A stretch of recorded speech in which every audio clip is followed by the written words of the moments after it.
Hello, Scott Wells here, and just a little update.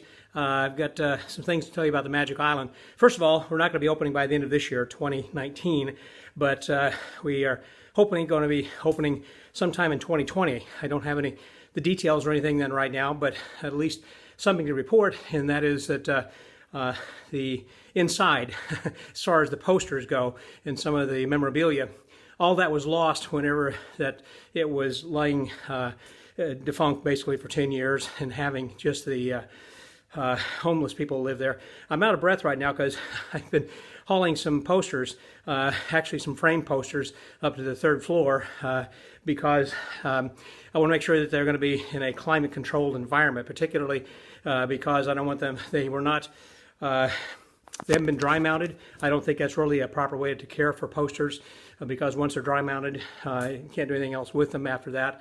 But there's some good and bad about dry mounting. Anyhow, you can go to the collector's meeting and learn more about that. But anyhow, I thought I would show you just a few of the posters from my poster collection that have been professionally framed that are eventually going to be hanging over here at the Magic Island. So let me just turn this around for you if I can.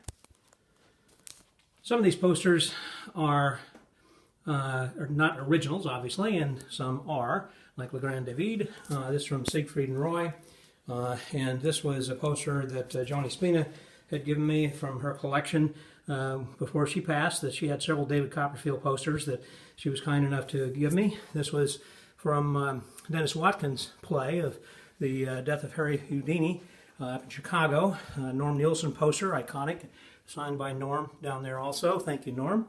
Thank you, Lupe. And then this was it's from Milt Larson's It's Magic shows from the past.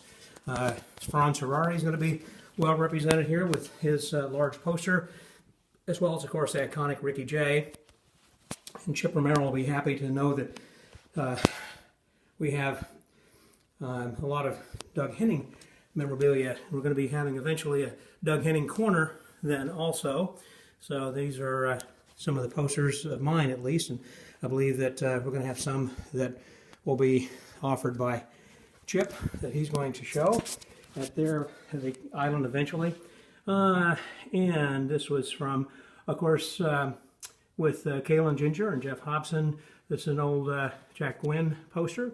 Andy Dallas, and an old Penn and Teller poster. Kind of interesting how young they were. Weren't we all? This was a great one. I went to see the Circus Tihani that was here in Houston. I think one of its only U.S. appearances. Paul Daniels, the great Bobo, signed by Bobo. Heard of Bobo's Coin Magic. Well, that's a poster from this show. Of course, Angel's Mind Freak. Another one that is just a copy, Rubini.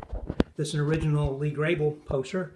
You can see that when it wasn't stored properly, it started to wrinkle there a little bit, and that happens when it's not in a climate-controlled environment. So let me pause this a minute and rearrange. And then finally, it looks like David Blaine will be well represented here also. Got a couple of his posters that are framed and signed by him then too.